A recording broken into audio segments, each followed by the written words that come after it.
Hi, this is George from the Unimogcenter, and we have a 1990 U1300L ambulance, and I'm here with my assistant George, who's helping me out. It's kind of a chilly day today. So anyway, I'm going to do a little rundown of this, like what it's like to drive it and how to start it, and do a few things for the customer. It's going to be going out to Texas, so I thought I'd just do a little run on this this Unimog. Again, this one already has a happy owner. All the cars are slowing down because everybody wants to check this truck out. So again, this is a 1990, so this has the high-speed axles. It's also got the OM366A turbocharged engine. I've been driving this truck around for a little while, and it's a real nice, it's a nice truck. So we're going to go inside and show you how to start it. So this is a typical 1300L Army Spec kind of cab and dash. Again, we've got George here. So what we've got is got your oil pressure. That's a little bit fogged right now because it is freezing cold outside, and the truck was warm. So the air, there's a little bit of air in there that's fogged up, but it's not a big deal. You got your air pressure. There are two gauges here. It has two tanks. These run between 12 and 18 bar. 1 bar is 14 pounds, so you can do the math. This is the TAC. This vehicle is normally driven at full RPMs. That's kind of the way it was designed. So the OM366As either tack out at 2400 or 2600, depending on the specs. The Army cranked this one up a little bit to 2800 RPMs, which is okay. This is a tachograph speedometer. As you can see, this vehicle has pretty low mileage on it, 60,000 kilometers. You've got over here, two-wheel drive, so that's rear-wheel drive. Shift into four-wheel drive. You can do that while you're driving on the fly. There's no need to go out and lock any hubs or do any of that stuff. And then this is four-wheel drive with the differentials locked. So we don't have the ignition on, but this is a warning sign for four-wheel drive. That's the warning sign for the diff locks. This particular vehicle also has sirens, which we're not going to use because we're not allowed to. I'm going to take it out of diff lock. And then with levers, different Unimogs have different levers, but this is your 8-speed gearbox. So basically 1 through 8 right there. This is forward and reverse. This is the park brake, which is pulled back gently, and then it gets sprung. You can hear it. It's an air park brake. That engages it. And this is the master power switch. Well, also I'll just go back. This is the stop engine to push this down. It also adjusts the idle, so you can raise the idle on this vehicle. It kind of acts as a hand throttle, so when the engine is cold, you know, today it was freezing cold. I didn't actually have to use it, but if it was well below freezing, you might want to turn the idle up a bit to let the engine warm up. This is called a start pilot. This uses an ether injector that's on top of the engine. So this is a little pump. So you can pump ether on these 24-volt vehicles. I've never actually really needed to do that, but it's an option. And then here's the power. So right now the power is off. The master power, this is a disconnect to the battery. So I'll turn that on. So now we have power. When you start this vehicle, you want to start it in neutral. Another thing to take into account is it's easy to be in reverse with this truck, and then you put it into first gear. You think you're going to go forward, but all of a sudden you're going in reverse. So as a matter of habit, I always make sure that before I get out of the vehicle, it's in forward.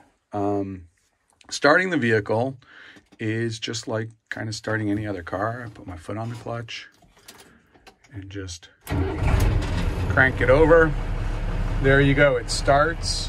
You can see the exhaust is right out there. This truck is not smoking at all. This is a really clean running truck. So now we've got a park brake is on, warning light for four-wheel drive. Like I said, now we have all four wheels and the diffs are locked. We're not going to drive like that on the road. These are warning lights for the brakes, brake pad wear. This warning light is if you're below 10 bar, because this is an air over hydraulic. It's a hydraulic brake system, but it does use air. This is a warning that you're low on air pressure.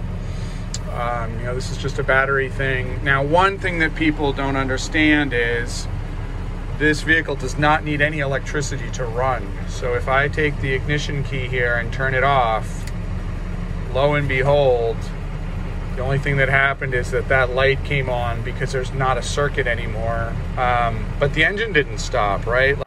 So this does not turn off the engine. So in order to turn off the engine, you do one of two things on a Unimog. You either take the pedal and put your foot behind it and raise it, which on this one, you have to do it combined. Sometimes this is your only option.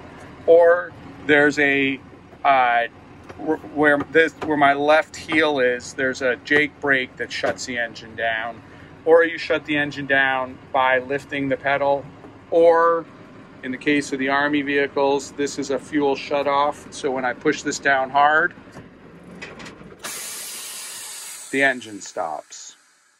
And that hissing sound is the air dryer just cleaning itself out.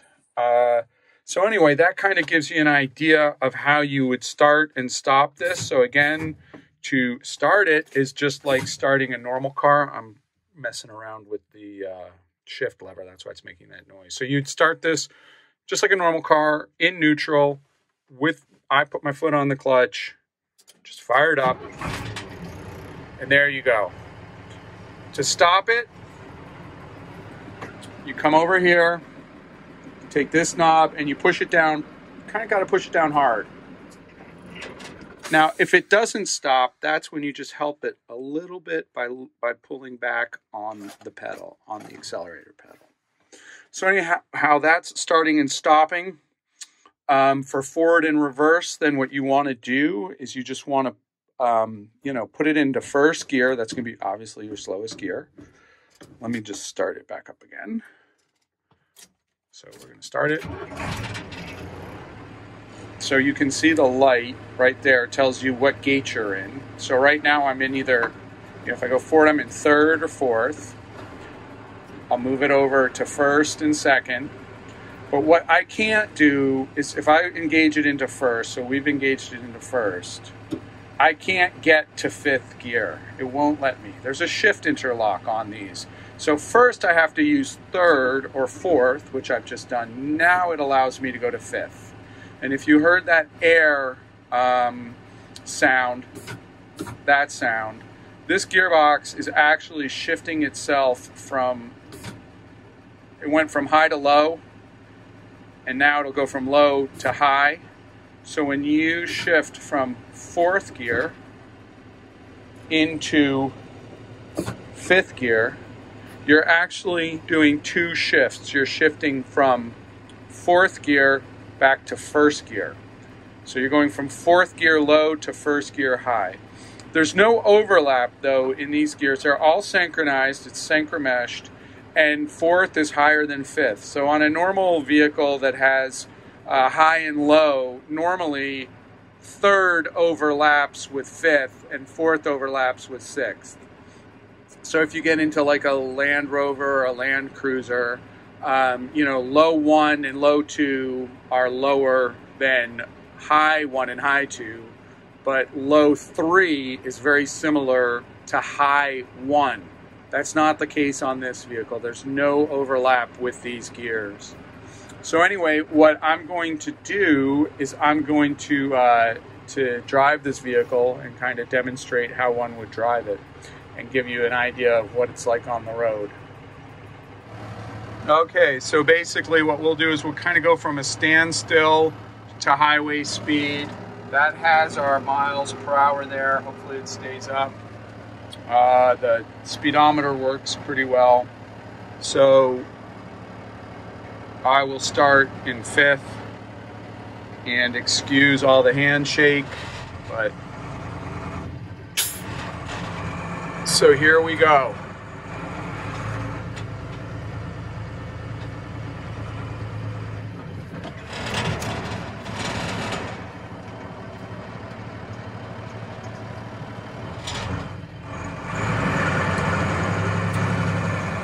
Get out onto the road.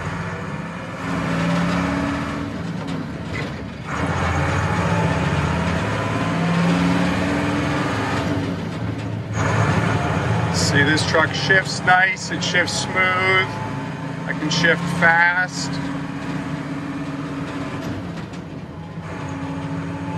So here we are, cruising along. We're at 42 miles an hour. 45 miles an hour,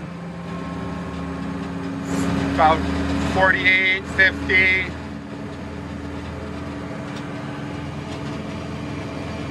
And we're at 53, 54, 55, 57, 57.4. That's kind of where this one was happy. See on the GPS there. It's a little bit of a shimmy. These tires have some, it's been parked for a while, so they have some cold spots. The warning light, that little red light's just telling me that I'm going faster than 80 kilometers an hour. But again, it's running nice. It's running smooth. This road has a lot of surface irregularities on it, but yeah, we're just trucking along at basically 57 miles an hour. Here we are kind of burbling along on back roads, and I'm just kind of going 30 miles an hour. I got plenty of surplus power to accelerate and deaccelerate. So, you know, secondary roads like this are, you know, a cakewalk. Again, this is a pretty rough road, and we've already had some frost heaves, so it gives you a good idea. But again, you know, I've just got one hand on the wheel. It's all I need, even when it's really rough and bouncy like this. Truck rides pretty smooth, actually. I mean, this rides is nicer than our cars. What do you think, George? I think it rides pretty smooth. Yeah, and we can both talk in here without having to yell, right? Yeah.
There she goes.